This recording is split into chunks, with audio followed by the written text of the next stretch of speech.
Rule 2024 का गोल क्या है, मेन गोल? रूल 2024 जो हमारी वर्कशॉप हो रही है, इसका सबसे क्रिटिकल लक्ष्य जो है, गोल जो है, लोगों की लाइफ बदलना है। क्योंकि काफ़ी टाइम होता है कि हम क्या कर रहे हैं कि लाइफ से गुजर रहे हैं, लेकिन हमारे वो गोल्स, हमारे वो टारगेट्स नहीं हैं, हमारे वो एक्शनेबल एक्शंस नहीं हैं जो एक्शन हमें लेने चाहिए उन गोल्स को अचीव करने के लिए। तो रूल 2024 वर्कशॉप जो आज नोएडा में हो रही है, इसका जो नंबर 1 ऑब्जेक्टिव, जो लक्ष्य है, लोगों की लाइफ बदलना और ऐसा लाइफ उनके लिए क्रिएट करना जो आज तक वो नहीं जी पाए। So life living their best year ever, अगर एक साल एक समरी में बोला जाए। इसे कौन लोग प्रयोगशाला को इस्तेमाल कर सकते हैं? तो बहुत अच्छा प्रश्न है आपका। और अगर आप हमारी ऑडियंस देखेंगे तो इसके अंदर बिजनेस ओनर्स भी हैं, इसके अंदर वर्किंग प्रोफेशनल्स भी हैं। आज हमारे साथ कुछ स्टूडेंट्स भी जुड़े हुए हैं जो अभी तक हमने सोचा भी नहीं कि आगे क्या करना है।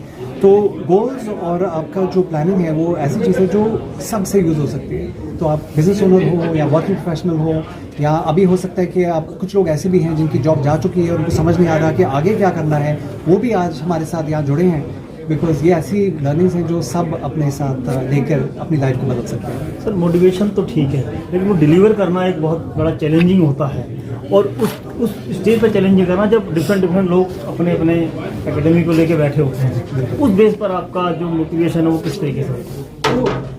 तो उसमें क्या देखते हैं? मोटिवेशन मैं हमेशा लोगों को बोलता हूँ कि आपकी पिक्चर का, आपकी लाइफ की जो पिक्चर है उसका गब्बर सिंह है। लोग बोलते हैं कि सर आप मोटिवेशन स्पीकर हो, आके आप लोगों को मोटिवेट करो, पर मोटिवेशन ऐसी चीज़ है जो आपको जिताने की जगह हरा भी सकती है। क्योंकि मोटिवेशन ऐसी चीज़ है, सुबह हम उठते हैं तो हमारी मोटिवेशन ऊपर होती है, शाम तक मोटिवेशन नीचे हो जाती है।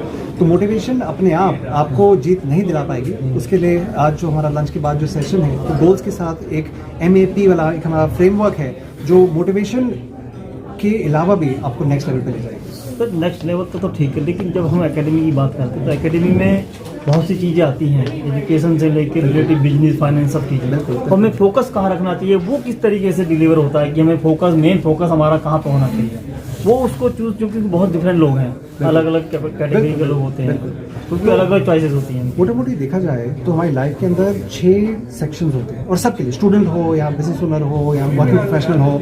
तो एक तो हमारा काम है, राइट, तो वर्क वाइज हम क्या अचीव करना चाहते हैं। सेकंड, जब हम काम करते हैं तो हमारी जो अगर थोड़ी सी पूंजी बनेगी तो पूंजी को हम कहाँ लगाएंगे, इन्वेस्ट कहाँ करेंगे थोड़ा बढ़ाने के लिए। तो फाइनेंशियल गोल जो है, मेंटल, क्या हम सीख रहे हैं, आज सब लोग यहाँ सीखने आए हैं तो क्या हम नई चीज़ें सीख रहे हैं। हेल्थ, जब हमने बताया कि अगर health is lost everything is lost, तो कैसे हमको अपनी सेहत बनानी है, तो हेल्थ वाइज इज़ वेल।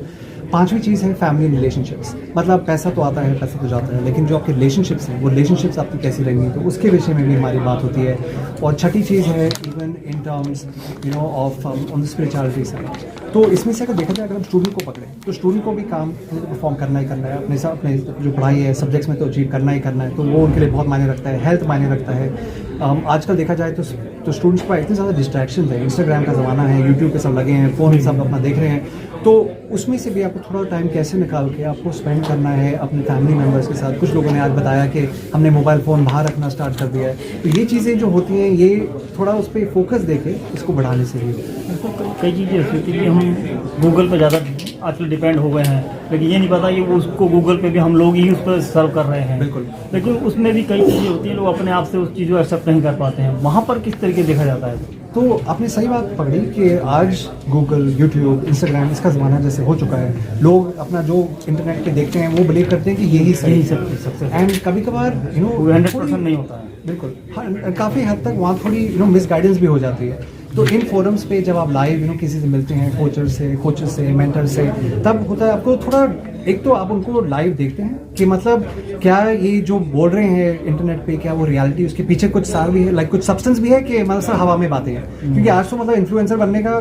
ज़्यादा कुछ नहीं लगता, मतलब ठीक है, मोबाइल फ़ोन निकाला, थोड़े से फॉलोअर्स उठाए और सब इन्फ्लुएंसर बन गए। लेकिन क्या उसके पीछे कुछ सब्सटेंस भी है कि सब मतलब सिर्फ खींचने के लिए बैकग्राउंड। मैंने सबको आज जब सेशन हमारा स्टार्ट हुआ था, सिर्फ आज 2 सबसे बड़े शब्द ओके जो हमारे लिए मायने रखते हैं, that is trust deficit.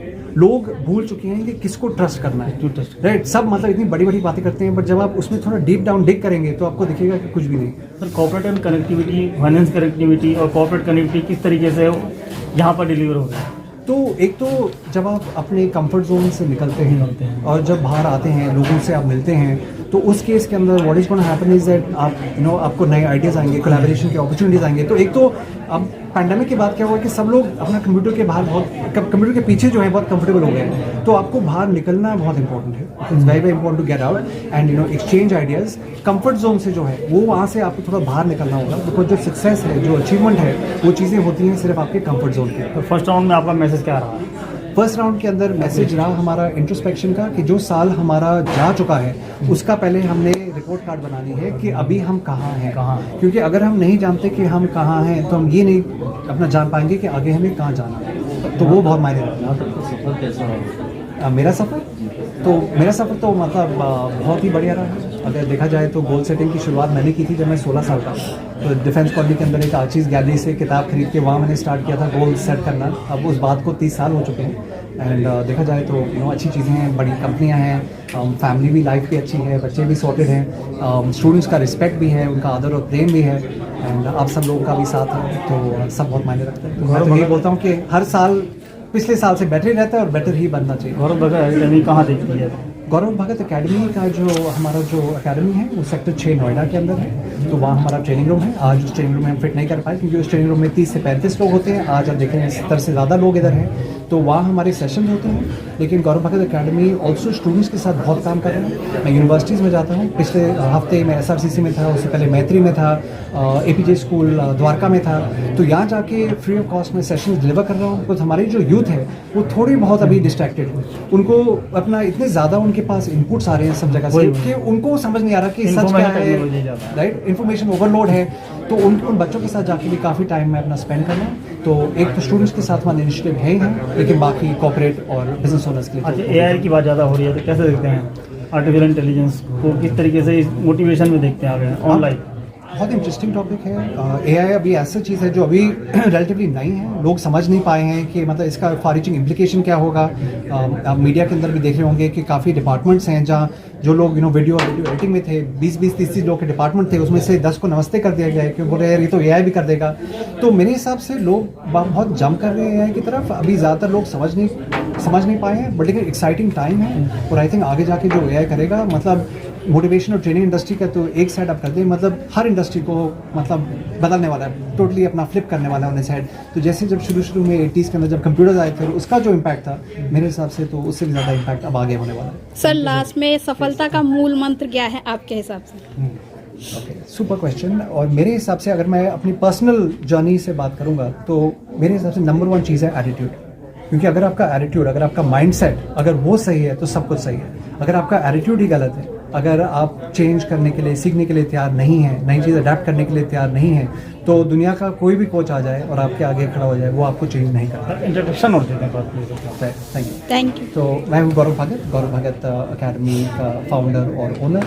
And Noida के अंदर हम बेस्ड हैं, लेकिन दुनिया के अंदर ऐसी कोई कंपनी नहीं है जिसके साथ हम काम नहीं कर रहे और नहीं करना चाहते। बड़ी चीज़ें हो रही हैं। 10x अब मेरे लेवल पे देख ही रहे हैं। 10x मतलब आपका माइंडसेट बदलना, 10x मतलब आपके रिजल्ट्स बदलना, एंड वो ही मेरा कोड है। Thank you. Not reviewing the written goals, so लिखा है तो रिव्यू भी करना है, it's there in your book, and of course fear of success or failure बहुत बड़ा वाला है। लोग बोलते हैं कि अगर मैंने ये गोल सबको बताया तो लोग क्या कहेंगे, अगर मैंने हिट कर दिया और बाकी लोग नहीं हिट कर पा रहे तो बाकी लोग क्या बताएंगे, बाकी लोग क्या बोलेंगे। So never ever be scared. Sometimes you think अगर मैंने ये गोल ब्रॉडकास्ट कर दिया तो लोग हंसेंगे मेरे ऊपर, बॉस हंसने दो, आज हंस रहे हैं, कल जाके बोलेंगे सर कुछ लिक्विड दे दो, right? So never ever be scared on that side as well. Number 6, don't set unrealistic goals. Okay, we'll talk about this in the post-run session, but unrealistic goals is something you shouldn't do. बहुत लोग हैं जिनके पास goal setting process की समझ नहीं है। Again, okay, it is a science behind it. We're going to talk about that post-lunch. POA हमने बात की थी, paralysis of analysis. You have to be in action. Okay, the 5-second rule and the POA piece we spoke about earlier. Inability to measure.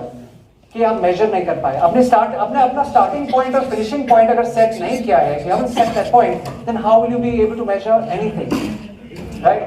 Number 10 is not setting a time frame. Every goal must have an expiry date.